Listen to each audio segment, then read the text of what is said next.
जय श्री कृष्ण। तो आइए सुनते हैं करवा चौथ की व्रत कथा। बहुत समय पहले की बात है। एक साहूकार के 7 बेटे और बेटी थी जिसका नाम करवा था। सभी 7 भाई अपनी बहन से बहुत प्यार करते थे, यहाँ तक कि वे पहले उसे खाना खिलाते उसके बाद ही स्वयं खाते थे। एक बार उनकी बहन ससुराल से मायके आई हुई थी। शाम को भाई जब अपना व्यवसाय बंद करके घर आए तो देखा उनकी बहन बहुत व्याकुल थी। सभी भाई खाना खाने बैठे, अपनी बहन को भी खाना खाने का आग्रह करने लगे, लेकिन बहन ने बताया कि उसका आज करवा चौथ का निर्जल व्रत है और वह खाना सिर्फ चंद्रमा को देखकर ही उसे अर्घ देकर खाना खा सकती है। क्योंकि चंद्रमा अभी तक निकला नहीं था, इसीलिए वह भूख प्यास से व्याकुल हो उठी। सबसे छोटे भाई को अपनी बहन की हालत देखी नहीं जाती और वह दूर पीपल के पेड़ पर एक दीपक जलाकर चलनी के ओट में रख देता है और दूर से देखने पर ऐसा प्रतीत होता था जैसे कि चतुर्थी का चांद उदित हो रहा है। इसके बाद भाई अपनी बहन को बताता है कि चांद निकल आया है, तुम उसे अर्घ देने के बाद भोजन कर सकती हो। बहन खुशी के मारे सीढ़ियों पर चढ़कर चांद को देखती है और उसे अर्घ देकर खाना खाने बैठ जाती है। वह पहला टुकड़ा मुंह में डालती है, उसे छींक आ जाती है। दूसरा टुकड़ा डालती है तो उसमें बाल निकल आता है। जैसे ही तीसरा टुकड़ा मुंह में डालने की कोशिश करती है तो उसके पति की मृत्यु का समाचार उसे मिलता है। वह बौखला जाती है। उसकी भाभी उसे सच्चाई से अवगत कराती है कि उसके साथ ऐसा हुआ था। करवा चौथ का व्रत गलत तरीके से टूटने के कारण देवता उससे नाराज हो गए हैं और उन्होंने ऐसा किया है। सच्चाई जानने के बाद करवा निश्चय करती है कि वह अपने पति का अंतिम संस्कार नहीं होने देगी और अपने सतीत्व से उसे पुनर्जीवन दिलाकर ही रहेगी।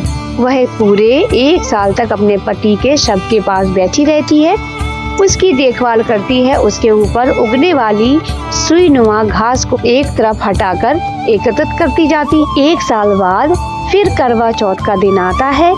उसकी सभी भाभियां करवा चौथ का व्रत रखती हैं। जब भाभियां उससे आशीर्वाद लेने जाती हैं तो वह प्रत्येक भाभी से यम सुई ले लो, पी सुई दे दो, मुझे भी अपनी जैसी सुहागन बना दो, ऐसा आग्रह करती। लेकिन हर बार भाभी उसे अगली भाभी से आग्रह करने का कहकर चली जाती। इस प्रकार सब 6 नंबर की भाभी आती है तो करवा उससे भी यही बात दोहराती है। जब भाभी उसे बताती है क्योंकि उसके सबसे छोटे भाई की वजह से उसका व्रत टूटा था, अतः उसकी पत्नी से ही शक्ति है, उसकी पत्नी में ही शक्ति है कि वह तुम्हारे पति को दोबारा जीवित कर सकती है। इसीलिए जब वह आए तो उसे पकड़ लेना और जब तक वह तुम्हारे पति को जिंदा ना कर दे उसे नहीं छोड़ना, ऐसा कहकर वह चली जाती है। सबसे अंत में छोटी भाभी आती है। करवा उनसे भी सुहागन बनने का आग्रह करती है, लेकिन वह टाल मटोली करने लगती है। इसे देखकर करवा उन्हें जोर से पकड़ लेती है और अपने सुहाग को जिंदा करने की बात कहती है। भाभी उससे छुड़ाने के लिए नोचती है, खचोटती है, लेकिन करवा उसे नहीं छोड़ती है।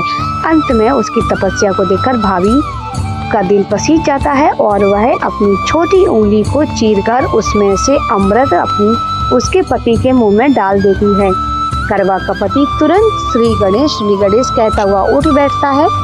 इस प्रकार प्रभु की कृपा से उसकी छोटी भाभी के माध्यम से करवा को अपना सुहाग वापस मिल जाता है। तो हे श्री गणेश, हे माँ गौरी, जिस प्रकार करवा को फिर से सुहागन बनने का वरदान आपसे मिला, वैसा ही वरदान आप सारे सुहागनों को दें और सबके कार्य सिद्ध करें और सबके पति की लंबी आयु करें। तो दोस्तों, ये थी करवा चौथ की व्रत कथा। तो मिलते हैं अगले वीडियो में, तब तक के लिए जय श्री कृष्ण, राधे राधे, श्री हरिदास। आप सभी का दिन शुभ हो।